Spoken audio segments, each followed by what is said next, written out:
શા માટે હનુમાનજીના કોપથી બચવા માટે શનિદેવે સ્ત્રીનું રૂપ ધારણ કરવું પડ્યું હતું? શું છે એના પાછળની પૌરાણિક અને ધાર્મિક કથા? ગુજરાતમાં ભાવનગરના સારંગપુરમાં હનુમાનજીનું એક અતિ પ્રાચીન મંદિર સ્થિત છે, જે કષ્ટભંજન હનુમાનજીના નામે ઓળખવામાં આવે છે. આ મંદિરની વિશેષતા એ છે કે આ મંદિરમાં હનુમાનજીના પગમાં, તેમના ચરણ આગળ સ્ત્રીનું રૂપ લઈને શનિદેવ બેઠા છે. શું છે આની પાછળનું રહસ્ય? આવો જાણીએ. જય શ્રી કૃષ્ણ મિત્રો, સ્વાગત છે તમારું મારી ચેનલ સ્નેહ સાગરમાં. જો આ હનુમાનજીના ચરણમાં શનિદેવ બિરાજમાન છે તે કથા આપ સર્વને પસંદ આવી હોય તો લાઈક, શેર અને સબસ્ક્રાઈબ કરી બેલ આઇકોન હિટ કરશો. આપણે સૌ કોઈ જાણીએ છીએ કે હનુમાનજી સ્ત્રીઓના પ્રત્યે વિશેષ આદર અને સન્માન ભાવ રાખે છે.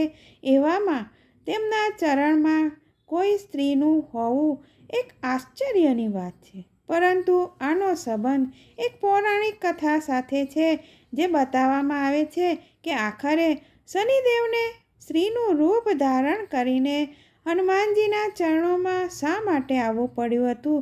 આવો આ કથા આપણે જાણીએ અને કષ્ટભંજન હનુમાન મંદિર વિશે પણ જાણીએ. આપણા શાસ્ત્રોમાં હનુમાનજી અને શનિદેવ સાથે જોડાયેલા અનેક પ્રસંગ એ બતાવે છે કે કેવી રીતે સમય પર હનુમાનજીએ શનિદેવને ઠીક કર્યા હોય છે.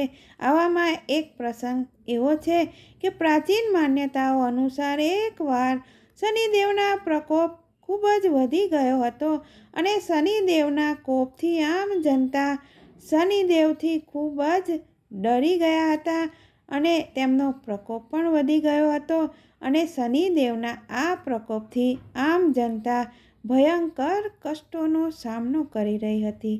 એવામાં લોકોએ હનુમાનજીની પ્રાર્થના કરવાનું શરૂ કર્યું, કારણ કે જેનાથી શનિદેવનો કોપ શાંત થાય.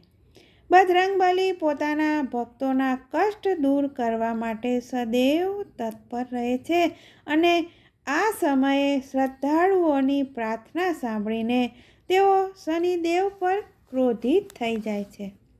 જ્યારે શનિદેવને આ વિશે ખબર પડી કે હનુમાનજી તેમની ઉપર ખૂબ જ ક્રોધિત છે અને તેઓ યુદ્ધ કરવા માટે તેમની સામે આવી રહ્યા છે, ત્યારે શનિદેવ ભયભીત થઈ જાય છે અને ભયભીત શનિદેવે હનુમાનજીથી બચવા માટે સ્ત્રીનું રૂપ ધારણ કરી લીધું.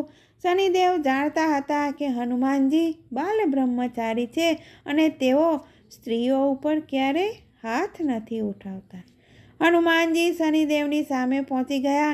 શનિદેવ સ્ત્રી રૂપમાં હતા, ત્યારે શનિદેવ અને હનુમાનજીના ચરણોમાં પડી જાય છે અને ક્ષમા યાચના માગે છે અને ભક્તો પર તેઓ શનિનો પ્રકોપ હટાવી લે છે અને ત્યારથી જ હનુમાનજીના ભક્તો ઉપર શનિદેવની વક્ર દ્રષ્ટિનો પ્રકોપ નથી હોતો.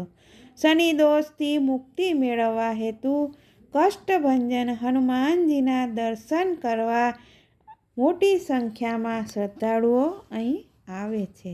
સારંગપુરના કષ્ટભંજન હનુમાનજી સોનાના સિંહાસન પર બિરાજમાન છે અને તેમને મહારાજાધિરાજનું નામ આપવામાં આવેલું છે. હનુમાનજીની પ્રતિમાની આસપાસ વાનર સેના પણ છે અને આ મંદિર ખૂબ જ ચમત્કારિક છે. આવવાવાળા દરેક શ્રદ્ધાળુઓની બધી જ મનોકામના પૂર્ણ થાય છે. જય બજરંગબલી, જય હનુમાન. ફરી મળીશું આવા અવનવા નવા વિષય સાથે.